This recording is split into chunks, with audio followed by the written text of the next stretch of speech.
of freedom. It's too easy to say the other guy shouldn't speak. The threats to free speech from both sides. Tonight on the Donlon Report. Tonight on the Donlon Report, we discuss what it means to be an American one day after our country's 245th birthday. I'll speak with a retired admiral about the importance of defending the American dream and our democracy. Is free speech under attack in the U.S.? Are our First Amendment rights to free speech and freedom of press in jeopardy? We'll get into that. And as many Americans wrap up their 4th of July weekends, how quickly has the summer tourism and travel sector rebounded? I'll speak with an Airbnb rep on that topic. The Donlon Report starts right now.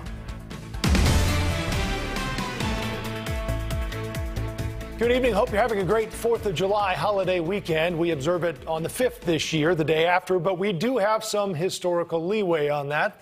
The Declaration of Independence was dated July 4th, but the Congress actually passed it on July 2nd, 1776, officially breaking all political ties between the American colonies and Great Britain. The founders called it a separation. What's amazing is how that document has held up. It's impossible not to look back and marvel at the prescience and foresight of our founding fathers, what they anticipated, and how their roadmap still guides us all these years later, despite the many challenges. We still honor a lot of the traditions from that day, too.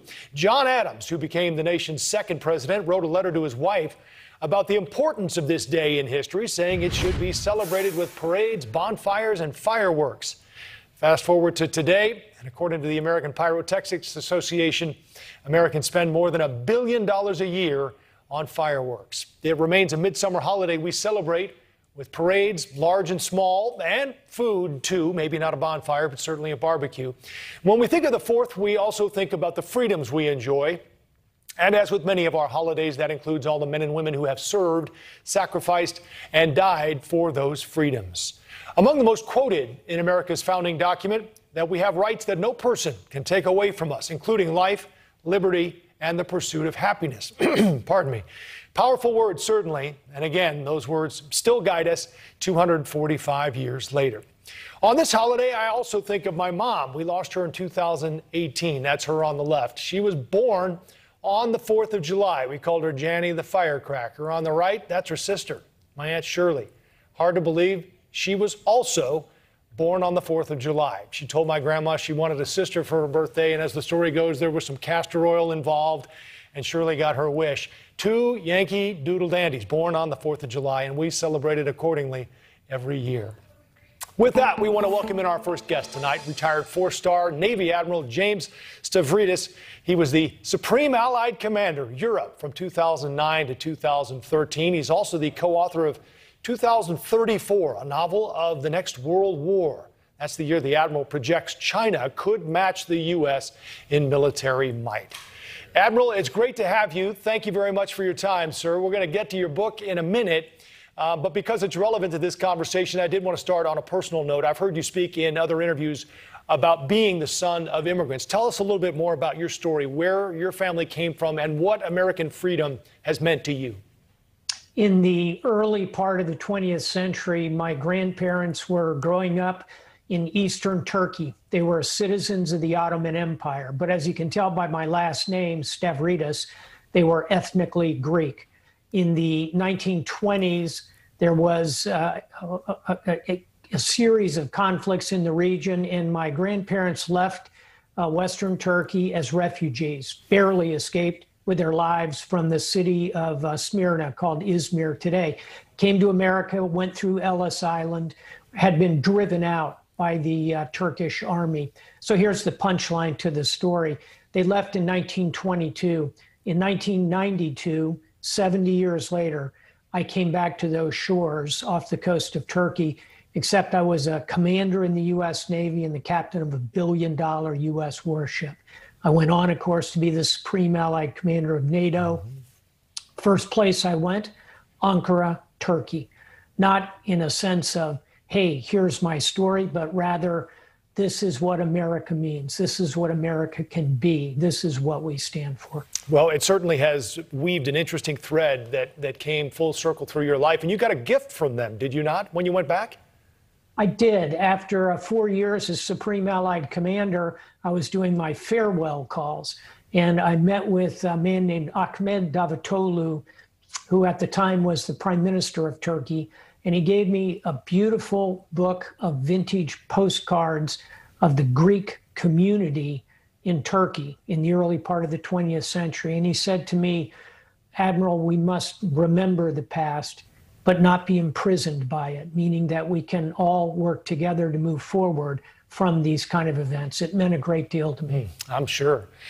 Let's talk, Admiral, about your book now, 2034, A Novel of the Next World War. The title alone, and certainly the subtitle, get your attention. Do you think another world war is, I guess, unavoidable, is inevitable? I do not think it is unavoidable or inevitable, but I do think we need to be conscious of the fact that so often in human history, going back 2,500 years to the ancient Greeks, and I know this because I'm ancient and I'm Greek American, Athens and Sparta, rising power and established power, conflict. That happens again and again. Last time it happened 100 years ago, established power, Great Britain, rising power, Kaiser's Germany.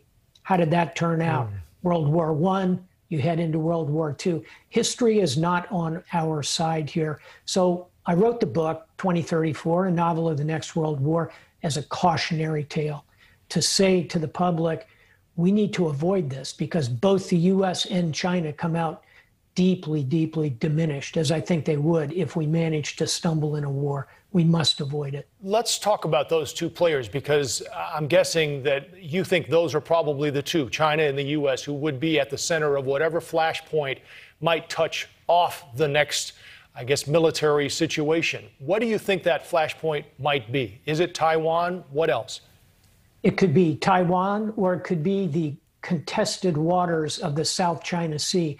South China Sea is a vast body of water. It's half the size of the continental United States. China claims it essentially as territorial waters. It's a preposterous claim, but they believe in it. They're going to enforce it. Our ships and their ships are operating nose to nose in those waters today. In 10 years, 15 years, the Chinese fleet will be bigger.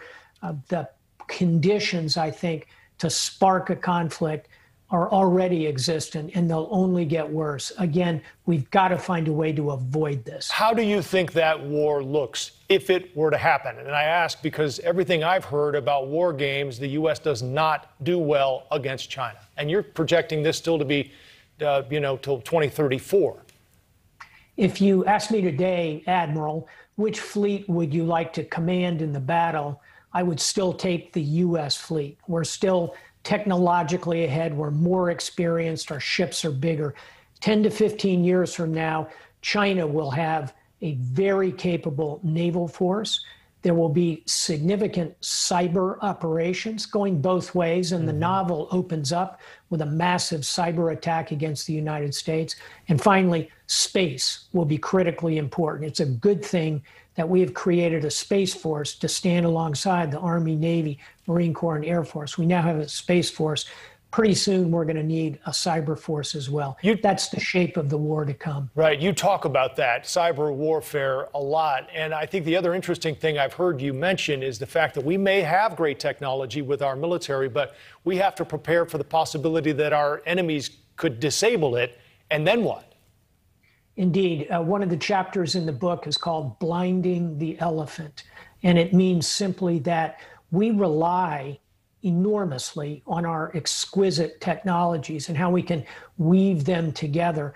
But if an opponent, say China, using quantum computing, using new kinds of offensive cyber operations, using artificial intelligence, machine learning, was able to get ahead of us in the 10 to 15 year future, all of those exquisite systems would be highly at risk. That's what I worry about. Let's shift to Afghanistan, Admiral, because you have played odds maker a bit, saying it's a 50-50 chance the Taliban returns to pre-9/11 control, which is certainly concerning after 20 years of war there. What do you think will happen when our troops leave? I think the Taliban will increase the military pressure on the government in Kabul. I don't think they're going to immediately launch a massive military offensive, although one could argue they could do that. More likely, they'll start to close in and constrict the battle space, choking off the major cities, Kabul, Kandahar, Kunduz in the north, Herat in the west. And as they close those off, they'll begin to frighten the Afghans and hope for the kind of mass evacuations that we saw at the end of Vietnam. Again, I think there's still a reasonable chance the government in Kabul could continue on if we provide funding, if we continue to do training, but our troops are coming home on 9/11, make no mistake. Admiral, you've had such an historic career and highly recognized. I'm curious, at the end of this now, looking back, now that you're retired, the highlight for you, the one thing you'll always remember from your time. I'm going to pick two things. One is being the captain of a destroyer for the first time, going to sea, responsibility for 400 men and women, taking them into combat. To be the captain on a warship is pretty remarkable. Second one, I suppose, is obvious, to be the supreme allied commander of NATO. I was the 16th. The first was Dwight Eisenhower. To walk humbly in those historic footsteps was a marvelous experience. I'll close by saying my wife, Laura, was with me every step of the journey. We've been married 40 years. She has been an enormous part of it as well. Well, Admiral James Stavridis, we thank you so much for your time. It is an honor to have you on the program. Take care. Thank you so much. Happy 4th. Same to you. Are our constitutionally protected rights to free speech coming under attack in the U.S., and how the changing role of technology plays a greater and greater role in that? Don't forget, you can follow us on social media at the Donlon Report on Twitter. Ask nearly any American what their rights are, and free speech is sure to be near or at the top of the list, and for good reason. It is the First Amendment. But is that freedom waning? This year, we've seen social media bans, books pulled from publishing, and canceled classic movies. Others come with disclaimers now. College campuses and high school classrooms are also being brought into the fray, from profanity-laced social media posted off campus to surveying political beliefs, and of course the issue of what we teach and how. There are a number of issues people say attack our First Amendment, but are they attacks on free speech? Let's ask an expert on the topic, constitutional historian and professor at the University of Pennsylvania. Good to have Jonathan Zimmer back with us. Professor, let's start, if we could, with some history. Give us a lesson here, the reason it's the First Amendment and what the founders were thinking. Well, the reason it's the First Amendment is that it's the first item in the Bill of Rights, which was passed a few years after the Constitution. But I also want our listeners to understand that the Constitution is a living and evolving document. And the First Amendment has been interpreted in different ways across time, and in ways that it's fair to say the Founding Fathers didn't envision. Most Americans don't know that Vietnam was really the first war where the Constitution was interpreted to allow criticism of the war. The black bands on the arm, right? Other war, Americans were jailed for criticizing the war effort, and that was considered to be fully consistent with the First Amendment. Yeah, that's been most of the challenges, has it not, been during wartime? Absolutely. And I think that's one reason we have to be so vigilant about protecting freedom of speech, because we often forget just how recent an achievement it is. I think there's a lot of myth making about this subject, and we imagine that the First Amendment is something that's sort of chiseled in stone and interpreted the same way across time. No, in fact, during Vietnam, a guy was arrested for walking into a draft board wearing a jacket that said "F the draft." Now, ultimately, he was liberated. Right. But the very fact that the courts had to intervene shows you, even in the late 60s, just how tenuous this idea was. Yeah. Give us a status check on the First Amendment today, and free speech as well. How is it holding up, do you think? Well, I do think the challenges are very serious to it. The challenges are mostly not from the government, however. Right? You just put the First Amendment up on the screen very helpfully. And of course, it says Congress shall make no law that abridges freedom of speech. It doesn't talk about you and me. And yet, in 1944, Learned Hand, who's arguably the most important jurist that was never on the Supreme Court, he gave a speech in Central Park in New York City to 1.5 million people on I Am an American Day, the day where they were swearing in like newly naturalized citizens. And he pointed out that liberty is not just something in a document. And if it's only in a document, it's not going to work. What Learned Hand said is that it's a spirit, and it's got to live in what he called the hearts of men and women. And if it doesn't, the Constitution is not going to protect it. So what we're seeing right now, I think, is people on both sides of the political spectrum who, in a sense, have lost sight of that liberty and are accusing the other side, reasonably enough, of abrogating free speech without acknowledging that they're doing the same thing themselves. I know, right? So that's kind of gets us. Congress shall make no law, but it doesn't say anything about Twitter, right? Or organizations that make this rule and regulation as to what you can or can't do when you're on their platform. But this is, I think, one of the important differentiations that you brought up a minute ago. Where do you draw that line, especially with, say, social media? Look, it's extremely difficult. And I mean, talk about something the founding fathers didn't imagine, right? I mean, none of these technologies were within the realm of imagination for them. So they present new challenges that none of us expected. Look, I'll say that there are lots of reasonable propositions and reasonable disagreements about how to regulate something like Twitter. What concerns me, though, is that I think that all of us are a little too fast to say somebody we don't like, and in my case, that would be Donald Trump, should be cut off Twitter, without thinking about how maybe in the future somebody will cut me off. It's too easy to say the other guy shouldn't speak.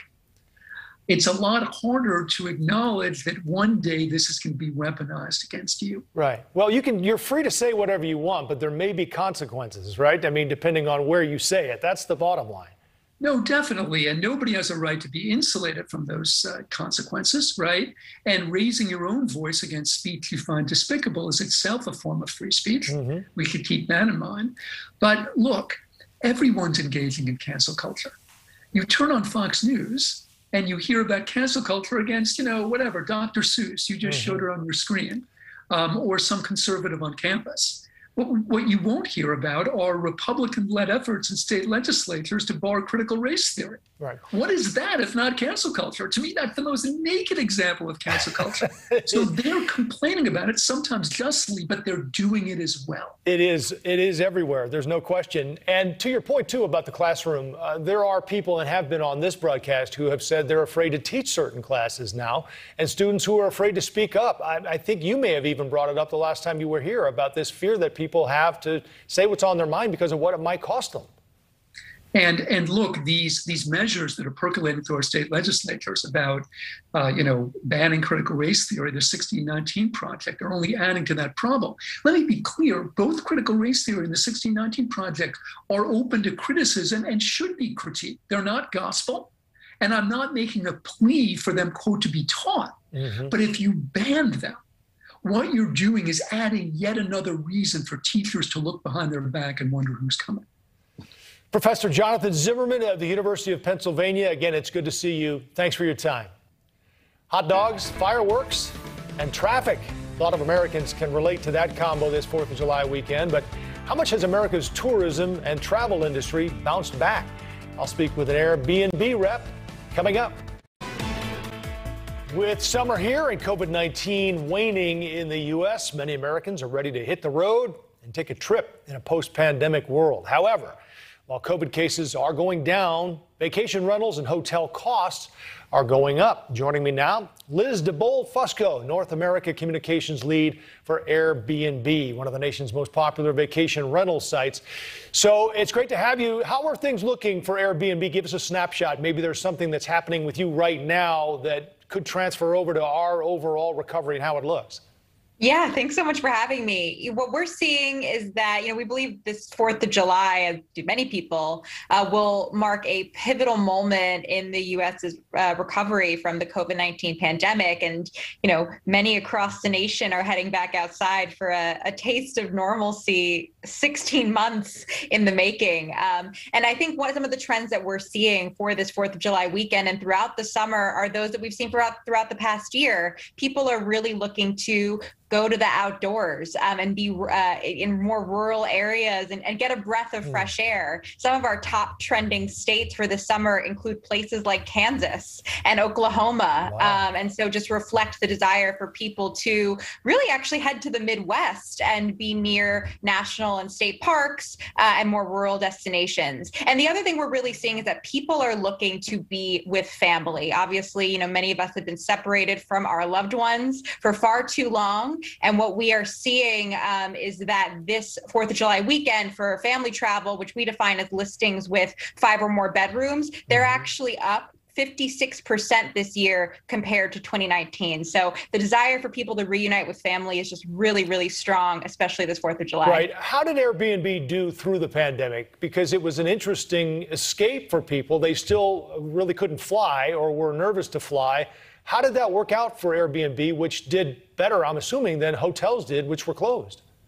Yeah, what we saw actually last summer was that, people were looking to get outside of their own 4 walls and looking to do so in a safe and responsible way. And in fact, at some point, I believe last summer or last fall, the CDC actually said that if you were going to travel, short-term rentals were the safest accommodation, safer than hotels, really reflective of some of the enhanced cleaning and other safety protocols that we put in place for our community really early on. And some of those trends that we saw people really taking a liking to last summer, such as nearby stays, going outdoors, those are things that we still see are really what's driving travel this 4th of July and into the summer. But that said, one of the interesting trends that we're seeing, according to a report we actually released last month, is that people are actually starting to head back into cities, but it's not the same type of urban travel that we used to see. If you're going to New York City this summer on Airbnb, you're likely staying for about a month or more. Right. 62% of summer nights booked are for more than 28 days.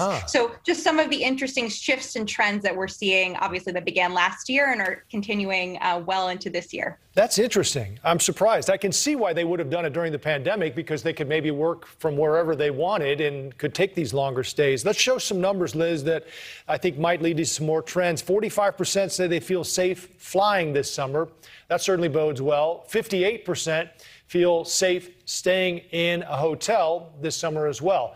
So these are some things that I think might lead to an increase. When do you think you're back to pre-pandemic levels of rental?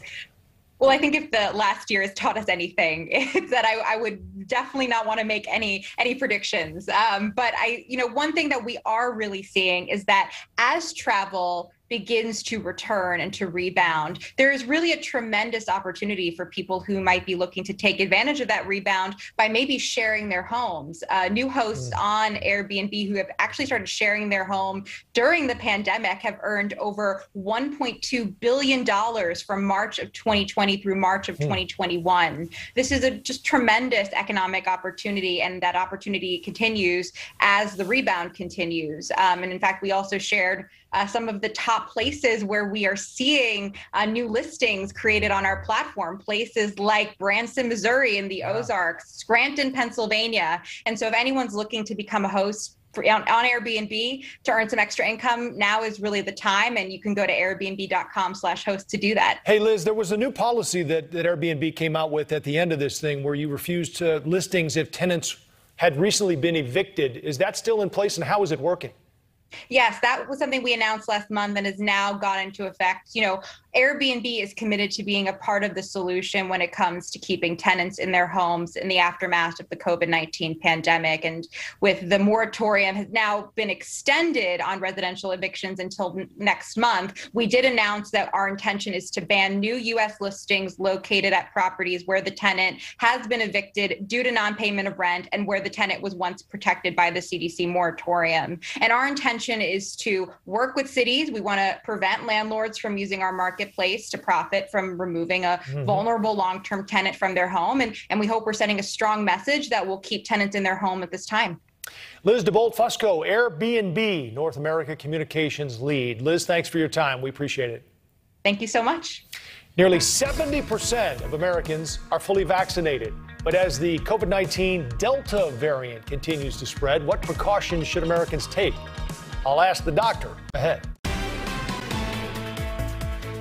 This July 4th holiday, we have more to celebrate than our independence as a nation. We are a bit closer to our independence from the COVID-19 virus. So consider where we were a year ago with some of these headlines. A difficult Independence Day, wrote the New York Times, of the pandemic. The LA Times also reporting, can California contain the coronavirus surge? The next 2 weeks will be critical. And once the month was over, the Wall Street Journal put it this way: July was a brutal month for the U.S. That was all a year ago. Right now, with vaccines widely available, many of us are maskless again, even at concerts like the one recently at Madison Square Garden. The White House set a goal of 70% of Americans getting vaccinated by this holiday. We fell short of that, but consider this. According to an analysis by the Associated Press, 99.2% of people dying from COVID right now are unvaccinated. And of those hospitalized, only 0.1% received the vaccine. Essentially, those in hospital beds either were not able to get the vaccine in time or chose not to. Let's welcome in Dr. Bob Lahita for more perspective now. We get a holiday house call from Dr. Bob. You know, as long as we're looking back at what happened over the past year, how would you sum up where we are right now and what we've been through? I think we're in great shape right now, Joe, but we've been through a lot. I mean, let's put it this way. We were scared to death last year between, I would say, February and December. And then when the vaccine was launched, we could take there was literally a time when every week, most of us who were on the front line thought we were going to die. Right. And I'm not kidding. And I would go home as well as my colleagues and shower and clean and all that. But it was pretty dicey. It was really a scary time. And I've been in medicine for a long time. I was never so frightened as I was last year during this time, Independence Day. Yeah. It was really a tough one. Yeah, that's great perspective, because I think for us, we all remember being afraid to leave the house. And many of us didn't have to. You and everybody on the medical front lines did, and it's an opportunity for us to say thank you for sure. Let's take a look at where we are today, Doctor, with this new Delta variant and the challenges it still provides us right now, primarily, though, for those not vaccinated, as you've pointed out. Right. Those who are not vaccinated are at risk. Now, there are people in Congress who feel that we should not jump the gun and be, hanging crepe already. But if you're not vaccinated, you are at risk, because the Delta variant is in every state right now. We know from our studies that it's 60% more transmissible. It really does not work well with the monoclonal antibodies that we've used in the past to treat acute illness. And it prefers to infect certain parts of the body, like the lung. This is all we have from the UK, for example, where 99% of the infections are the Delta variant. We know from India, we know from the Far East, and now we know from Australia that this Delta variant is wreaking some havoc in those who are not vaccinated. If you're vaccinated, you're protected for the most part, which is good news. And that's why everybody should go out and get vaccinated. Now, I know certain people say, well, the death rate is very low. It's 0.08%, and we don't want to see any spikes anymore. But there are parts of this country where the vaccination rates are very low, such as in Missouri, Alabama, Louisiana, in the South mostly. I guess those numbers are relative, though, Doctor, because I looked it up today, and the last time you and I talked, the number of deaths per day had actually dipped below 100 nationwide. I just checked, and it fluctuates around 300, which is still 100,000 people a year. Where do we stand on herd immunity? When will we know that we've gotten there? And does that have any impact, as long as it's still an issue with vaccines and the virus spreading in other parts of the world? Well, other parts of the world, first of all, are not as vaccinated as we are in America. Take Africa, it's about 2%. And if you look at Australia, it's about 5%. And here it's over 68%. So we're in good shape. We are not going to reach Joe Biden or President Biden's number of 70% by July 4th, by the holiday. But you know what? It probably doesn't matter, because we're pretty covered in most of our large cities and most of the areas of last year where havoc was wreaked, where we feared from day to day to be infected and to die. July. Right. But now we're in good shape. And I'm really excited about the fact that we can probably have a parade this year. Yeah. We may not have fireworks in every town, but we're going to have a parade, and it's going to be exciting. Certainly a lot to celebrate. Dr. Bob Lahita, Chairman of Medicine at St. Joseph's Healthcare System in New Jersey, I should say. Thanks for joining us on the holiday. I hope you have a great one. Thank you. Happy 4th. The Second Amendment, the right to bear arms, arguably the most polarizing of the amendments in the Bill of Rights. 245 years later, does it still fit what the Founding Fathers intended? We'll discuss that ahead. The 4th of July makes us think of our rights as Americans. One, though, has been coming under scrutiny in recent years, the Second Amendment right to bear arms. The Constitution of the U.S. outlines a well-regulated militia being necessary to the security of a free state. The right of the people to keep and bear arms shall not be infringed. However, with more than 300 mass shootings and 21,000 gun violence deaths this year alone, it has again become the focus of debate, from coffee shops to Congress. Joining me now to talk about this, Senior Policy Advisor for the Gun Owners of America, Philip Raboli, and Kelly Sampson, Senior Counsel and Director of Racial Justice at the Brady Campaign to Prevent Gun Violence. We're not going to solve anything here today. We can probably all admit that. But what I do want to do is give everyone something to think about. So I want to start with one thing you think the other side should concede. A sentence, a fact, a belief, something you think that we should all, in general, come to agreement on. Let's start with that. Kelly, and we'll begin with you. Thanks. I think that's a great question. And one thing that I think the other side should definitely concede is that there is nothing in the Second Amendment at any point in history that is inconsistent with the idea that the government has an authority that corresponds with an individual's right to keep and bear arms, to regulate firearms and make sure that they are also upholding public safety. All right, Philip, that's a great start. So is there anything in there? Certainly you can keep and bear, but without infringement, that doesn't mean without regulation or restriction. Fair enough? Do you accept that? At the time that the Second Amendment was written, the idea of keeping bear arms wasn't an antiseptic idea like the possibility that you might have to defend your home against a criminal, or you might have to use it, against the government. A tyrannical really government, was what God it was. forbid. Yeah, right. It really was a very personal and very real thing to the founders. And so this idea that, there is a space for the government to be regulating it is actually very opposed to where the founders would have been when thinking through and crafting the Second Amendment. It was very personal and very real for them. So I don't think that there is a place for that. You don't think there's place for, well, there's already regulation in place, right? I mean, we have some background checks, and there have been restrictions and limits on that Second Amendment. You're saying there shouldn't be any more, or there shouldn't be any? I would say that the Second Amendment means what it says and says what it means. It's that the right to bear arms shall not be infringed. And so the extent of the extreme amount of gun control that we have in the United States at the federal and state level should be basically repealed. Yes. Okay, so Philip, give us your one sentence there that you think the other side should concede.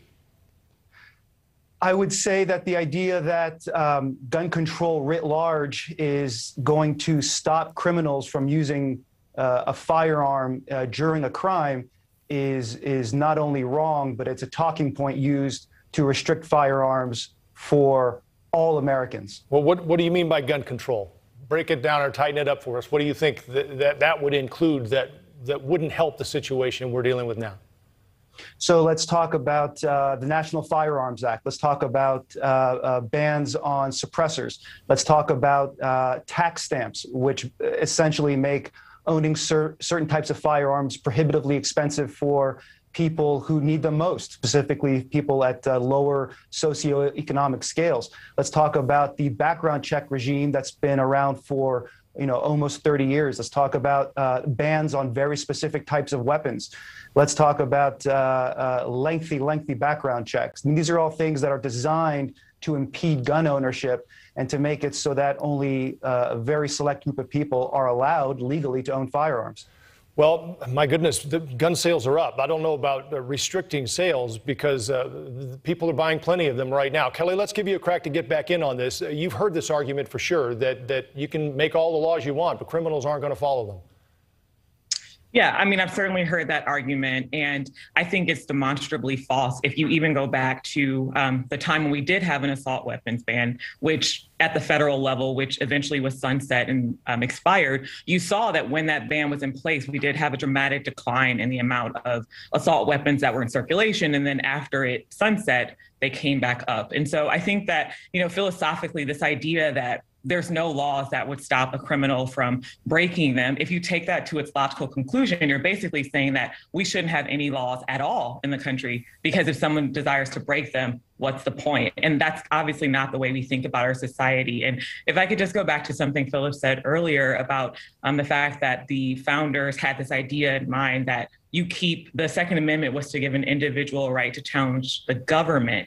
If that's what you said, I want to be fair. But if that's what you said, I just want to let listeners know that that's actually not true. And if you look at the debate, there's a limited debate, but if you look into the conception of firearms in the public square, they were very much tied to this idea of a militia right, which is actually upholding state authority. And there wasn't a conception that a firearm would give an individual the right to challenge the government or to sort of take over and,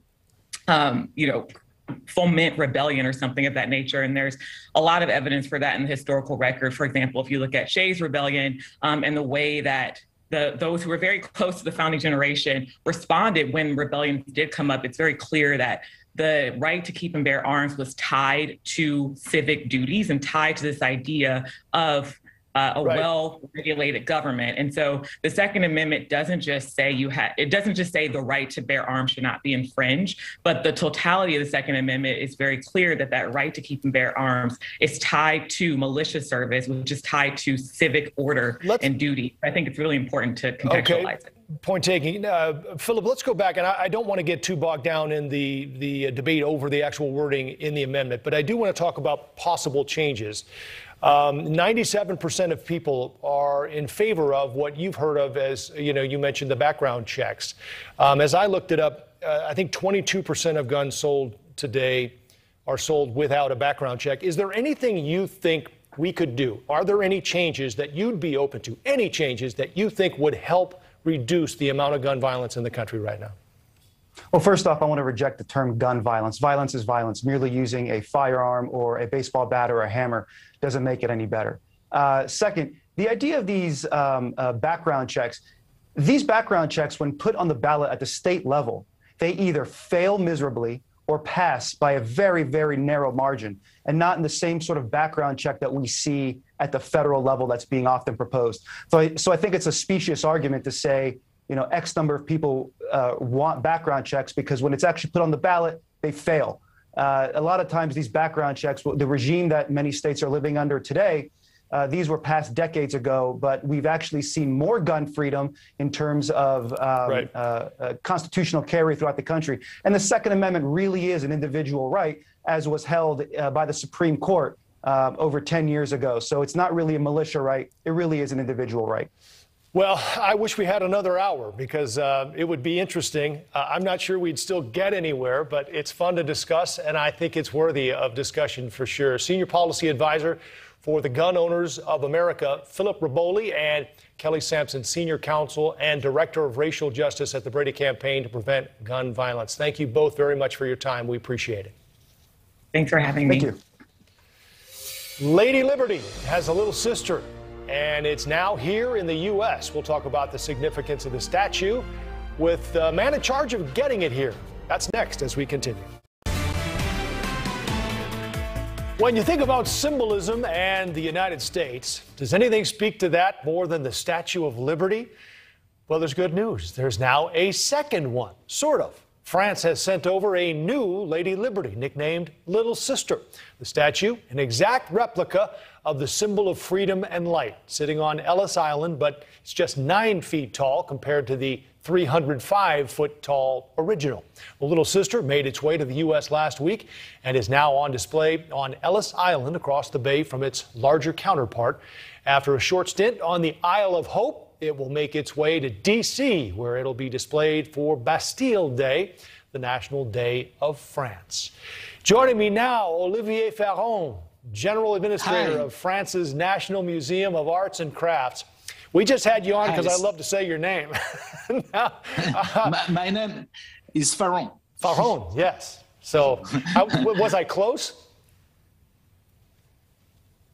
Yeah, sure. You was so close. So close. It was quite the same. But so far. All right, Olivier, why don't you start by giving us a bit of a history lesson, and I want to hear from you what you think makes the Statue of Liberty such a powerful landmark for the U.S. It's the welcome sign to the country, really. Yeah, sure. For us, it's so important because we have in our museum, we have the collection of Bartholdi. Bartholdi was a French sculptor who was decided and was built the Statue of Liberty. And we have in our museum the original 1878 model, which is in painted plaster. And this model has been used to make the mold for the bronze model that goes now first to New York and after to Washington. And for us, it's as we could show our cultural heritage another time in the States. Yeah, so tell us about the project, how it came about, how the statue got here. It followed the same route as the original, didn't it? Yes, sure. It's the same road. There was a truck which took the statue on the 7th of June because it was important to send the statue after the date of the landing of American soldiers to give freedom to France in 1944. Mm-hmm. And she took this truck, and after a boat, the 9-10 days trip in the Atlantic, to arrive just today in New York, in Ellis Island. And after 5 days, because obviously the statue will be in New York for Independence Day. And after 5 days, the statue will be transported on an electrical truck to reach Washington for the Bastille Day. And the statue will be presented by the French ambassador on the 14th of July. That'll be great. What do you think are the elements that we might not see or think about when we look at the big Lady Liberty that might become more apparent when you get up close to this smaller statue, Olivier? Yes, sure. And now the small statue is in face of the sibling on Liberty Island. But for us, it's a message to renew the significance of the statue, which is very important at the end of the 19th century, because it was a symbol of freedom for the states. It was a symbol of the victory of Union and so on, of abolitionism too. And with sending this statue, for us, it's as a renewal of this common history. It's a renewal of French-American friendship too. Mm. And I think that we could speak another time about freedom, about the important values between our two countries. Right. Well, it is such a pleasure to have you. Thank you for the gift, and thank you for your time. Thanks so much. Thanks for the invitation. Olivier Farrow. Olivier Farrow. All right. I'll work on my French in the meantime. Have a great day. Thanks so much. Thank you. Thank you. Thank you so much. That's Bye. it for our time for now. Thank you for joining us. Hope you enjoy the rest of your 4th of July weekend. I'm Joe Donlon. Prime is next.